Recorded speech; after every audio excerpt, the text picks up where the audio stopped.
في ضواحي العاصمة يسكن أيمن، طفل ل10 سنوات. في أول رؤية أيمن يبان كباقي الأطفال، لكن أيمن يعاني بلوتيزم، التوحد أو الاجترارية. الأب ديالو السيد بوزرعة يحكي لنا التجربة والمعاناة ديالو مقابل هذا المرض. Le diagnostic a été fait à l'âge de 3 ans, mais il y avait déjà des signes bien plus tôt, vers 2 ans, à peu près 2 ans et demi, on commençait à s'inquiéter de certains signes qu'il avait. En particulier, il avait un retard dans le langage, hein, il n'a pas parlé rapidement, il disait quelques mots avec, mais il n'a pas progressé. Et en plus... il a dit papa et maman... Oui, il a dit papa, maman, normal, mais en fait, il n'a pas progressé. Donc, on nous a dit, il ne faut pas s'inquiéter, le langage va venir avec le temps. Mais il n'y avait pas que le langage, il y avait aussi des difficultés à la communication, surtout. Quand on l'appelait, par exemple, par son prénom, il ne se retournait pas. On avait l'impression qu'il n'entendait pas bien ou qu'il ne reconnaissait pas son prénom. Et quand on lui donnait des consignes simples, à l'âge de ses enfants, à 2 ans et demi, on demandait de ramener quelque chose ou d'emmener quelque chose, il ne le faisait pas. Hein. Donc, quand on a appris le diagnostic, ça a été un choc terrible. Surtout la manière dont on nous l'a annoncé. On est parti voir le médecin, et bien sûr, au fond de nous, on savait qu'il y avait un problème, mais on pensait que c'était quelque chose de pas très méchant, que c'était quelque chose de passager.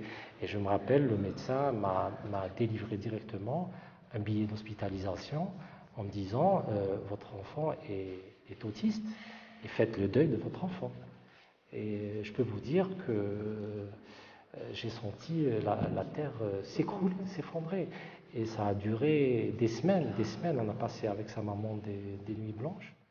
On ne savait pas ce qui se passait, on était carrément lessivés. Donc il y a eu une période où je pense que tous les parents passent par cette période où on était très déprimés, on ne savait pas ce qui se passait et pourquoi nous, pourquoi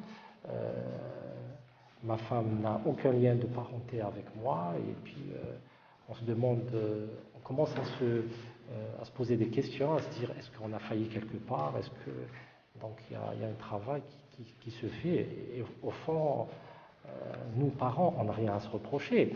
Malheureusement les professionnels souvent ils veulent vous incriminer hein, dans le mal de votre enfant, dans l'autisme de votre enfant et surtout la maman. Déjà que la pauvre, ça a été un drame, et en plus, ça a été le cas pendant longtemps, on essaie de dire que c'est... Voilà, culpabiliser la maman. C'est-à-dire qu'elle n'a pas été à la hauteur. C'est ça, donc en plus du drame, on culpabilise encore les parents, et ça c'est terrible. Et quand vous vous occupez de Ayman, est-ce que c'est au détriment de vos autres 2 enfants Est-ce qu'il vous prend beaucoup plus de temps? Oui, bien sûr. Avec votre femme, par exemple, est-ce que vous vous organisez On essaie, c'est pas facile. Et c'est souvent source de conflits. Par exemple, il y a les devoirs pour les 2 autres. Est-ce que vous vous occupez de Ayman? Qui s'occupe de Ayman? Ou je connais les 2 autres aussi? Parce qu'ils ont besoin aussi oui, bien sûr, c'est pas facile. Ouais. C'est pas facile. On essaie de faire plus pour Ayman, mais c'est pas facile. On l'a fait pendant un certain temps, au début, quand le diagnostic était nouveau, 3 ans, 4 ans, 5 ans, mais au-delà... Oui, mais au-delà, on est fatigué. Assieds-toi. Là, il avait aussi ce qu'on appelle une hyperactivité. C'est-à-dire qu'il bouge tout le temps, comme vous voyez, il ne peut pas rester sur place. Et ça nous pose problème. Quand il a ce genre de comportement dans un lieu public, quelle est votre réaction à vous Alors au début, les gens ne comprenaient pas. Comme un enfant autiste n'a pas de signes extérieurs distinctifs, comme par exemple un trisomique ou et donc ils prennent ça à chaque fois pour soit de la gâterie, soit c'est un enfant mal élevé, soit il est gâté, soit que les parents, au début, j'ai eu plein de remarques de personnes qui venaient en me donnant des conseils, comment il fallait éduquer, comment il fallait se comporter. C'était pas comme ça. C'est vrai qu'au début, ça fait mal au cœur, mais avec le temps, on s'habitue. Vous leur dites que voilà, pas toujours. Il réagit comme ça, c'est parce qu'il est autiste? Oui, pas toujours. Des fois, on ne le dit pas quand on n'a pas envie de le dire, parce que au départ, je le faisais régulièrement. Mais après un certain temps, on avait l'impression qu'il fallait se justifier à chaque fois. Et ça, c'était lourd. C'est vrai que j'essaie d'expliquer. C'est pour ça aussi que ça reste tabou, l'autisme. Ça reste tabou pour plusieurs raisons, parce que c'est un cas difficile, parce qu'un enfant qui ne sait pas parler, un enfant qui n'est pas autonome, un enfant qui fait que des bêtises, un enfant qui... Donc c'est vrai que quand on est un enfant, on aimerait plutôt que ça soit autre chose. Et donc, quelque part, on veut pas montrer tout ça. On veut pas montrer tout ça parce qu'on ne veut pas aussi de la pitié des gens. Voilà, on ne veut pas. Donc, on ne veut pas le montrer. Voilà.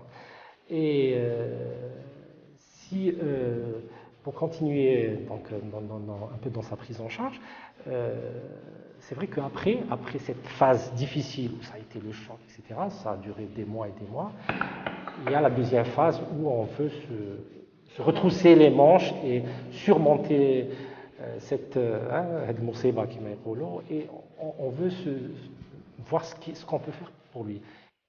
سيد بوزرعة يوضح لنا بأننا في الجزائر متأخرين كثيرا فيما يخص الرعاية بهذا المرض.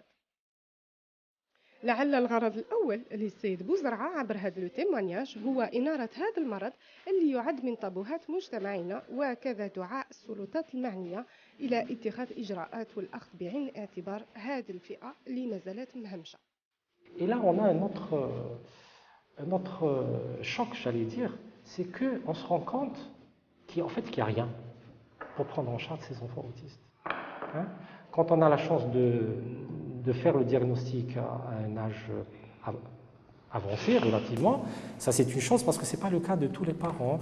Il y a beaucoup de parents qui vous racontent un parcours semé d'embûches pour arriver au diagnostic. Hein. Ils sont passés par des étapes terribles pour arriver au diagnostic.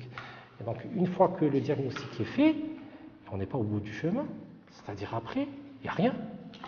Et vous êtes choqué, vous dites comment on est dans un pays où il devrait y avoir un minimum de prise en charge, et bien vous vous rendez compte qu'il n'y a pratiquement rien. Dans l'Algérois, il y a en grosso modo 3 centres qui prennent en charge l'autisme. Alors qu'il y a combien d'autistes en Algérie? Alors d'après les statistiques du ministère de la Solidarité, il y aurait à peu près 39 000. Et donc, si vous comptabilisez les personnes qui sont prises en charge dans ces centres et quelques autres qui sont dans des centres psychopédagogiques, à tout casser, c'est quelques centaines. Alors, on se demande où sont tous les autres. Voilà. Et le reste, ils sont à la maison. Et le plus souvent, ils sont entre 4 murs. Entre 4 murs, en train de faire n'importe quoi. En train d'abîmer, en train de casser et en train de régresser. Et donc, quand ils sont dans ces conditions... Et surtout sans avenir. Sans avenir. Ils n'auront aucun avenir. Aucun avenir. Et donc, dans les pires des cas, ils vont terminer leur séjour dans des centres psychiatriques. العديد من الشهادات الشبيهة لشهادة أيمن، وحتى ربما أكثر حاجة راهم في الانتظار. لهذا علينا أن نفكر فيهم ونساعدوهم، إذ أن أطفال اليوم هم رجال ونساء الغد.